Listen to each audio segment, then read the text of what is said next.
What's going on, everyone? I'm just a typical, average American here today to react and learn about some of the weirdest British trends of all time. So today, I really want to take a look at this Reddit discussion where somebody asked, what aspects of UK culture, we're talking about from 1980 to 2010, let's say, so in the last 45 years, what aspects of popular UK culture do you look back on and think, WTF, what the F were we thinking? So, I mean, here in America, we've certainly had our fair share of questionable trends. I'm talking about stuff like from the 90s, we had frosted tips here. Maybe you guys in Britain, you probably had some of this stuff as well. I'm just not aware of it. But I don't know. In America, we had fanny packs. Did you have fanny packs? I know that word means something else in the UK, but we had fanny packs, a little pack on your hip, big hairspray everywhere. Huge! People were 8 inches taller back then. Beanie Babies? Surely you guys had Beanie Babies. But anyway, you kind of get the point. But I don't know. As an American, I never got to see most of the British trends that have come and gone in the last 40, 50 years. So today, that is exactly what I want to do. I want to learn about some of this stuff. Hopefully, it's kind of embarrassing and entertaining. Starting with Lads Mags. Lads Mags. I've never heard this phrase in my life. I remember an article in one of them, like Nuts or something, that was titled, Gays, It's Okay to Like. What? What are we talking about? What? This article, Lads Mags? Mags, like a magazine? For lads? Okay, I'm almost nervous to just put this in Google, but let's do it. What pulls up? Lads Mags. Men's magazines? Oh, look at this. Okay. Lad Mags were popular magazines in the UK in the 1990s and 2000s that were focused on sex, sports, and grooming tips, just for young men. They were a key part of 1990s lad culture. What is lad culture? That's a phrase I'm not familiar with. I'm going to put that in. Lad culture? Oh, look at this. Okay, buckle in. This rabbit hole keeps going. Lad culture is a term used to describe a group of behaviors and attitudes associated with young men. It can include misogyny, sexism, and homophobia? What? This emerged in the 1950s due to the masculinity of Playboy magazine? Resurfaced in okay, here we go. In the 1990s in the UK and was associated with magazines like Loaded? So do people just look back on this and are just like, what the heck were we thinking? It was associated with middle-class men.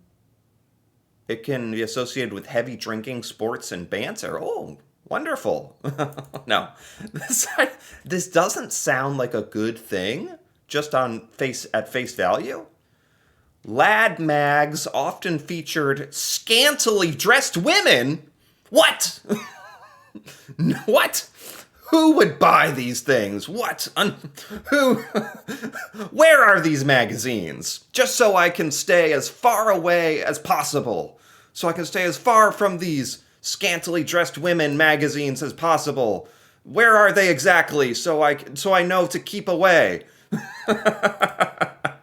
But seriously, the whole sexist, misogynist, that sounds very bad. And surely, the objectification of women is also not good. But I think this was also something that was probably just more prevalent in, also certainly American society. Still to this day, but certainly, I don't know, in the 90s, before the 90s, yeah, certainly. We just didn't call it lad mags or lad culture or. Very interesting. I didn't know about any of this stuff. Okay. Danny Dyer used to have an agony aunt type column? What? I don't understand. A lot of these words I don't even understand. Agony aunt column? In one of those magazines? It came to an end when he told one person he could get over his ex by slashing her in the face so no one else would want her? Yeah, okay, this is troubling. Yes, they really published that. No kidding. Well, they deserve to come to an end. Get removed. Okay. These lad mags, I'm only getting a very surface level analysis of this, a couple comments on it, but it doesn't sound like a bright point in British culture. Anyway, I had no idea about that. That's the whole point of this, isn't it? To look back on some of these trends and be like, what the hell were we doing? Eyelashes on cars? Was this supposed to be funny? Because it wasn't at all. Was this a big thing in the UK? Eyelashes on cars? I've seen eyelashes on cars. Yeah, kind of like this. I've seen this, like, very, very rarely. Certainly here in America, mostly at, like, university or something, you'd see one car like this, and you'd be like, ah, that's unique. They're really a character, that person with the eyelashes on the cars. But this certainly was not well, as far as I know, some kind of fad or trend in America. Was this a big thing in the UK? Powered by fairy dust? What? What? For those who wanted to show that they were edgy and not to be messed with?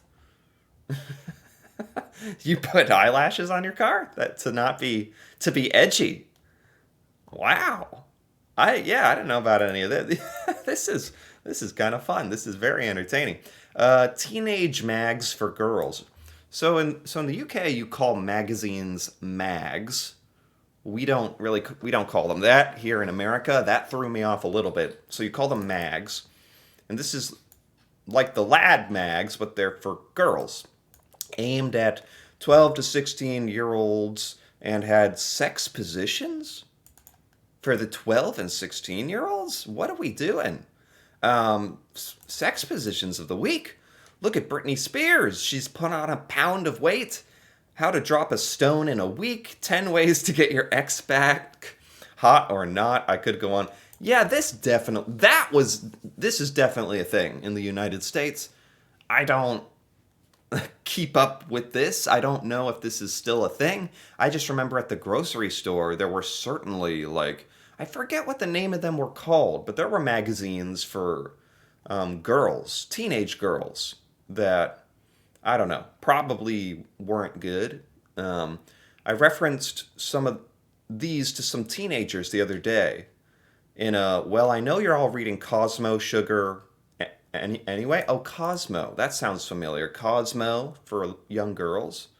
And they all just looked blankly at me. So this person was referencing Cosmo Sugar magazines for young girls. Young girls don't even know what that is anymore. So I guess, yeah, people just don't read magazines in general much anymore, right?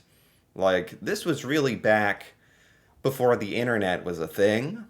I don't know what we were all doing before the internet was a thing. How were you supposed to watch some random American guy react to British culture back then? What were we even doing? Not what. Interesting. So, okay, let's keep going. These are weird British trends, but some of this is kind of relatable. It's not blowing my mind. Some of this stuff existed in the United States for sure. I still can't believe Piers Morgan is given a platform considering the heinous, heinous stuff he's done. I just know Piers Morgan from America's Got Talent, the reality competition show. Um, yeah, in the United States, we don't like watch real. I'm sure some people do. He does like a talk show or news show or right. I don't know. He's still doing it. Okay, he's been around a while. Most Americans just know him as a judge from a reality competition show. Ladette culture? Ladette. What? A lot of lad, and now there's ladettes. The female lad? Nothing against women drinking. I was a peak ladette, but it was not the girls being ourselves that we were thinking it was. So was the ladette sort of like a counterculture? Like, it's not just lads, there's ladettes. What do you get when you Google ladette? I am really interested. Are there any pictures? Ladette. Oh, yeah. Are these the Spice Girls? Were the Spice Girls ladettes? The rise and fall of the ladette. Interesting. Oh, they're drinking like a lad. Okay. I mean, sure. Why not? I mean, ladies can partake as well in all this crazy lad stuff. Were the Spice Girls considered like peak ladettes or yeah, in America, I mean, I wasn't a big Spice Girls follower or anything, but I never heard the word ladette. Interesting. Happy slapping? Happy slapping? I'm scared to Google this as well. Happy slapping. What's happy slap? Oh, here we go. Happy slapping is a violent act where someone is attacked and filmed for the purpose of humiliation? It originated in the UK in 2005. What? Oh my god. What is this? This is some kind of weird um what's it called? Where you have to when you have to get into a gang, if you want to join a gang and you got to like off somebody. This reminds me of that. Although I don't know if it's some kind of initiation or just for the purposes of being cruel. Well, it's for humiliation. It says right here. Someone is attacked. Are they just slapped? You just slap. Every direction a slap is coming from. Happy slapping is a form of assault. Oh, you record it. So this is in 2005. I mean, the iPhone came out, what, like 2007, 2008? Oh, we had flip phones. Okay, so we did have, I was thinking, did we have like mobile cameras in 2005? Yes, definitely had like flip phones at least. You whip out your phone camera, you're in 180p, and you slap the hell out of somebody and record it? It's to humiliate them, not to injure them. Oh, wow. Happy slapping is the act, and it's referring to a documentary film. No kidding. Someone like made a documentary about this? Jeez. What the heck? A friend of mine had an escalation of this happen to him. Some teenager set his beard on fire when he fell asleep, and then they filmed it? Jeez, people have problems. Happy, it's a scary phrase, like happy slapping. They're like, like slapping you like a happy clown or something. Filming it? Jeez, I shouldn't even joke about this because it sounds like this actually happened to people. And it sounds cruel and unusual. Jeez, this is some weird stuff. Let's keep going.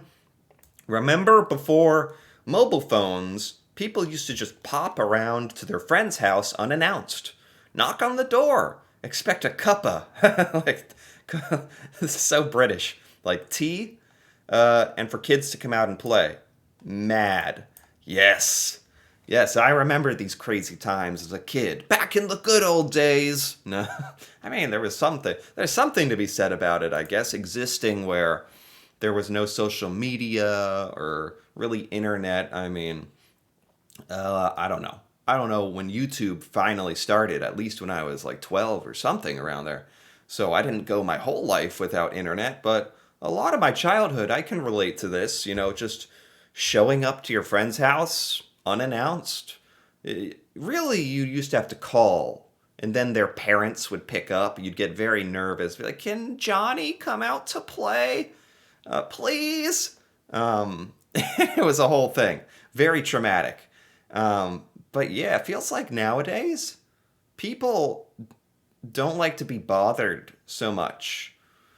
Back in the old days, you had to make plans. You had to make plans. You had to be like, I'll meet up with you next week on Thursday.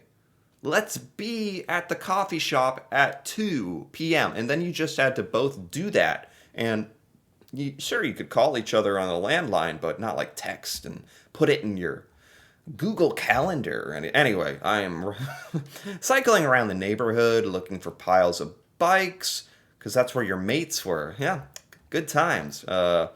I wasn't really a bicycler or cycling, but yeah, this whole concept of like before the internet and just being a running around like a rapscallion. Sure. That's I don't know. That's not really a trend, and it's not just British. It was happening here in America too. It was just sort of a product of a time gone by. I watched a compilation of Little Britain clips, and I couldn't believe it was considered mainstream comedy. I did a video a while ago reacting to some Little Britain. It's very, yeah. Some of it was funny, but some of it certainly is like, and this is true for a lot of comedy now that used to be funny. Now you watch it and you're like, oh my god, you'd get canceled. You'd get canceled for this. This is, and it's just not appropriate. It's like, I think that's very true for the comedy of the past. There is quite a bit of it that's out of date. Yeah, for sure. The whole point was to be crude and outrageous. That's why people liked it. True. A lot of people also hated it then. Yeah, it's not a lot of it's not politically correct now, but you could argue that's kind of the point. But yeah. I don't know if America didn't have anything quite like Little Britain, but I'm sure there's some shows where we'd look back and be like, "Geez, what were we doing?" Lads in their mid 20s going out with year 11s? Entirely legal, but very creepy. Yeah, probably. Probably. Here in the United States, the legal age of consent is 18 years old. I assume that's the same in the UK. But even, I'm not going to get into all that, but certainly if you're in year 11, is that like 12th grade in America? Yeah, that's like 17, 18-year-olds. And if you're in your mid 20s, oh my God, it said mid 20s. Okay, yeah, don't do, yeah, no. Probably don't do that, you know. Liberal use of the word gay as a slur. Absolutely. Holy cow, that was such a, yeah, that was in the UK too? That was, yes, in America, the UK. Yes, oh my goodness, yes, that was. That's so gay. Yes, everybody, all the time. Yeah, not good. Yeah. Yeah, I forgot about that. That's one I remember. Jeez. Anything else? Smoking at your desk in the office? Really? Oh my, yeah, like people just used to be able to smoke anywhere before it was considered so bad for you. Lads mags, yep. Mr. Blobby? Mr. Blobby. Let me look this. Mr. Blobby. Sounds kind of familiar. Oh my god. Yeah. Some kind of puppet? Some kind of nightmare fuel. Maybe this was what was he a show? Was he a song? I shouldn't knock him. maybe this was an important part of some of your childhood, a big scary blob. Okay. I think with that, holy cow, what a trip through time. Yeah, interesting. There's quite a few old trends that were. Some of this had overlap with American pop culture, and there were quite a few things here that are just purely British that I didn't know about. And some were both good and bad. Not just embarrassing or good, but some was just bad and should be in the past. And that's definitely the case for a lot of American history and culture, too. So, but overall, this is very fun to hear about, very interesting to learn about. Truly, I look at the UK very different now. Oh my God. Anyway, if you enjoyed this, feel free to give this video a like or leave a comment. If you're British, feel free to talk about something that you remember as a British trend, pop culture moment of the past that's now kind of gone. Maybe it was embarrassing or just kind of funny to look back on. That'd be really cool to hear about. And if you're interested in more videos like this, me reacting to the UK and learning about UK culture, feel free to subscribe for more. And until then, thanks for watching and see you next time.